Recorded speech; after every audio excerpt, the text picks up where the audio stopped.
ओम साई राम, जय साई राम। श्री सच्चिदानंद सद्गुरु साईनाथ महाराज जी की जय। श्री साई सच्चित्र अध्याय 23। श्री गणेशाय नमः। श्री सद्गुरु साईनाथाय नमः। बुद्धि के देवता श्री गणेश जी को मेरा नमस्कार। विद्या की देवी माँ सरस्वती को मेरा नमस्कार। कुल देवता को मेरा नमस्कार। श्री सीता माई श्री प्रभु रामचंद्र जी को मेरा नमस्कार एवं ग्रंथ रचना के प्रणेता श्री सद्गुरु साईनाथ महाराज जी को मेरा नमस्कार। मनुष्य का जीवन रज सत्व और तामस जैसे या विकारों से निहित है। लोभ, मद, मोह तथा मत्सर, इस विकार से तो वह सबसे अधिक प्रभावित होता है। उससे अहंकार आ ही जाता है, इसलिए वह अन्य किसी को भी महत्व नहीं देता। इसलिए वह अपनी स्थिति तथा कर्तव्य दोनों को भूल जाता है। वह मोह से ज्यादा प्रभावित होने के कारण उसे और अधिक दुखों से सामना करना पड़ता है। यदि इन सब से बचना है तो उसके लिए एक ही मार्ग है, और वह है ईश्वर को शरण जाना। ये ऐसा एक मार्ग है जिसमें हमें अपने दुखों से मुक्ति मिल सकती है। श्री सतगुरु साईनाथ महाराज ही एक ऐसे परम ब्रह्म अवतार हैं जो अपनी लीलाओं से हमें अपनों में समा लेते हैं। श्री साईं बाबा हमेशा कहते हैं कि मैं तो उस अल्लाह या ईश्वर का बंदा हूँ और सेवक हूँ, इसलिए सबसे पहले उनकी आज्ञा का पालन करते हुए उनके ही द्वारा अपने भक्तों को सुख तथा शांति प्रदान करता हूँ। बाबा हमेशा अपने भक्तों के सुख दुख सुन लेते थे और उनको सही रास्ता दिखाते थे। वे अपने कोई भी भक्त को तिरस्कार या अनादर नहीं करते थे। श्री नाना साहब चंदोरकर के साथ एक योगी शिरडी आया था। उसे योग की सभी क्रियाओं के बारे में यथोचित जानकारी थी। योग के मुख्य गुरु कहे जाने वाले पतंजलि ऋषि, और उन्होंने जो योगिक क्रियाओं का जिक्र अपने ग्रंथों में किया था, उस प्रकार की सभी योगिक क्रियाओं के बारे में उन्हें जानकारी थी। इतने सब गुण उनमें होने के बावजूद भी उनको व्यवहारिकता का कोई ज्ञान नहीं था। उनका मन एकाग्र नहीं था होता था और साधना करने में उनको कोई रुचि भी नहीं थी। वे योग समाधि में लीन होने का प्रयास करते थे, लेकिन उसे समाधि नहीं मिलती थी। इसलिए वह बहुत ही दुखी थे। उसने श्री संत साईनाथ महाराज जी का नाम सुना था, इसलिए उसे ऐसा लगा कि श्री साईं बाबा ही मेरी समस्या का हल कर सकते हैं। इसलिए वह बाबा के दर्शन करने जब शिरडी गए तो बाबा ने उनको प्याज भर कर ज्वार की रोटी खाते हुए दिखे। तब उसने मन में विचार आया कि जो इंसान प्याज और बासी रोटी खाकर अपनी जिंदगी व्यतीत कर रहा है, वह मेरे दिल की शांति कैसे प्रदान कर सकता है। उसका मन एकदम विचलित हो गया और उसके मन में अनेक प्रकार के विचार आने लगे तथा बहुत सारी शंका और कुशंकाओं ने उसके दिल को घेर रखा था। लेकिन बाबा तो अंतर्यामी थे, इसलिए उसके दिल में जो कुछ भी शंका कुशंका आ रही थी उसको बाबा पहचान गए थे। तब बाबा नाना साहेब को देखकर बोलने लगे कि मैं तो प्याज रोटी अवश्य खा रहा हूँ, लेकिन उसको हर कोई पचा नहीं सकता। उसको पचाने की शक्ति केवल मुझ में है। बाबा ने जब ऐसा कहा तो योगी समझ गया कि बाबा उसको ही संबोधित करके बोल रहे हैं, लेकिन उसके मन में बाबा के प्रति जो कुछ आशंकाएं चल रही थी, उसको बाबा कैसे जान गए, इसके बारे में वह सोचते ही रह गए। उनको बाबा के अंतर्ज्ञान का उसके ऊपर बहुत प्रभाव पड़ गया और वह आश्चर्यचकित हो गया। वह तुरंत बाबा के चरणों में गिर पड़ा और उसके मन में जो कुछ भी शंकाएं आशंकाएं चल रही थी, उसने बाबा से निस्सरण किया। फिर बाबा ने उसको उदी दी और फिर उसने बाबा से आशीर्वाद लेकर शिरडी से प्रस्थान किया। हमारा प्राण जे तोते के समान है, मानो तो हमारा शरीर तोते के पिंजरे के समान है और हमारा आत्मा उस शरीर के पिंजरे में कैद है। दोनों बातें एक समान है। ईश्वर की कृपा होने के बाद भी हमारे संकट में हमारे गुरु दौड़ कर आते हैं, तब हमें ईश्वर और गुरु का महत्व ज्ञात होता है। बाबा का श्याम नाम का एक भक्त था, उसको सांप ने काट लिया था, इसलिए उस सांप का जहर उसके शरीर में फैल रहा था, जिसके चलते उसके शरीर में पीड़ा हो रही थी। तब उसे ऐसा लग रहा था कि वह मरने में तय है। श्याम विट्ठल का भक्त तो था, लेकिन उसे अब श्री साईं बाबा ही उनका विट्ठल में ऐसा लग रहा था। श्यामा पर तो जो संकट आया था उसके बारे में उसका मित्र जान चुका था। उसने उसके विट्ठल मंदिर में ले जाने के लिए जब वह योजना बना रहा था तो श्यामा इस बात का विरोध करता है और कहता है कि मेरा विट्ठल तो मेरा साईं ही है, इसलिए आप मुझे श्री साईनाथ महाराज के पास ले चलो। और बाबा तो शुरू में ही श्यामा का संकट जान चुके थे, इसलिए जैसे ही श्यामा को बाबा के पास ले गए तो बाबा गुस्से से लाल हो गए और कहने लगे कि अरे ये बटुरिया, तू जल्दी से नीचे उतर जा। तुझे जहां ऊपर आने की कोई जरूरत नहीं है, इसलिए तू इस मस्जिद की सीढ़ी चलने की कोई जरूरत नहीं है।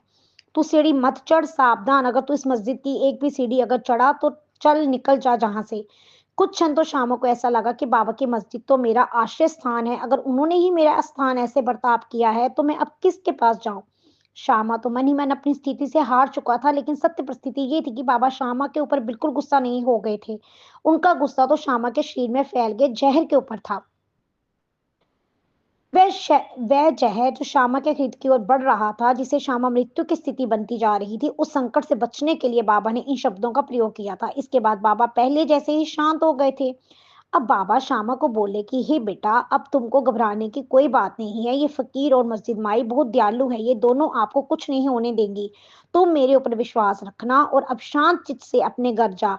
लेकिन मेरी एक बात याद रखना कि तू कोई भी परिस्थिति में अपना घर छोड़कर बाहर मत जाना। उसके बाद बाबा के आदेशों के अनुसार श्यामा को उसके घर भेज दिया गया। तो तब बाबा ने उसके साथ तात्या पाटिल तथा काका साहब दीक्षित को भी भेज दिया और उनको स्पष्ट निर्देश भी दिया कि उसे सिर्फ घर में ही इधर उधर घूमने देना, लेकिन कोई भी परिस्थिति में उसको नींद नहीं आनी चाहिए। बाबा के आदेश का बराबर पालन किया गया, जिसके कारण श्यामा ने तुरंत इस संकट से मुक्ति पाई थी। एक बार शिरडी गांव में कालरा बीमारी ने उग्र रूप धारण किया था, जिसके चलते शिरडी की जनता एकदम भयभीत हो गई थी। तब ग्राम पंचायत शिरडी के सभी पंच एक जगह जमा हो गए और उन्होंने इस बीमारी से बचने के लिए कुछ दिशा निर्देश जारी किए। सबको कहा गया कि शिरडी के बाहर से कोई भी व्यक्ति घर में चूल्हा जलाने के लिए लकड़ी नहीं लाएंगे।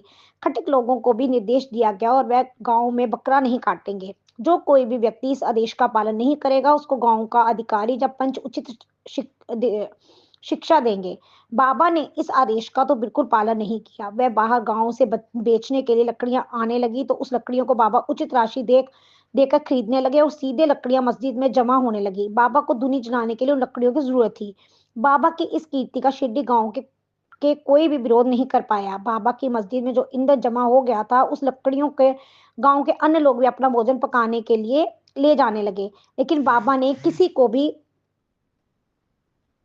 मनाही नहीं की। बाबा जब तक जीवित थे तब तक आज भी वह धुनी वैसे ही जल रही है। जब गांव के पंचों ने बकरा काटने के लिए निर्बंध लगाए, तब उस वक्त एक कमजोर बकरा बाबा के मस्जिद में लाया गया। उस समय मालेगांव के फकीर पीर मोहम्मद वहीं बैठे थे। तब बाबा ने उस बकरे को हलाल करके उसका बलि देने को कहा। इस पीर मोहम्मद को बड़े बाबा कहकर सभी लोग सम्मान देते थे। श्री साईं बाबा भी उनका बहुत सम्मान करते थे। जब साईं बाबा को चिल्लम पीना रहता था, तब वह बड़े बाबा को चिल्लम देख तैयार करने के लिए कहते थे। तब चिल्लम का पहला कश उसके द्वारा लेने के बाद ही दूसरा कश बाबा लेते थे। बाद में उस चिल्लम को बाबा के दरबार में बैठे सभी भक्तों को पीने के लिए दी जाती थी।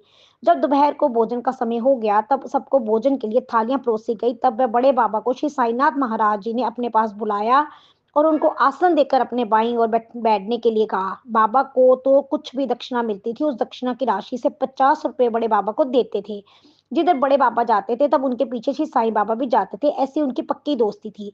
अब मस्जिद में जो बकरा लाया था, उसको काटने की आज्ञा जब श्री साईं बाबा ने बड़े बाबा को दी, तो उस बकरे को काटने के लिए उन्होंने साफ मना कर दिया। तो साईं महाराज जी को कहा कि मैं उस बकरे को क्यों काटूं।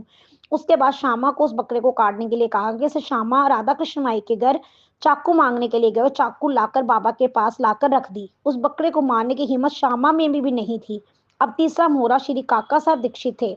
अब श्री साईं बाबा ने काका साहब दीक्षित को चाकू लाने के लिए कहा। बाबा के आदेश को के अनुसार काका साहब दीक्षित चाकू लेने के लिए 12:30 में गए और वहां से चाकू लाया। वह एक शुद्ध ब्राह्मण होने के बावजूद उनके ऊपर यह स्थिति आ गई थी कि लेकिन वे बाबा की आज्ञा कभी भी टाल नहीं सकते थे, क्योंकि श्री काका साहब दीक्षित बाबा को अपना गुरु मानते थे।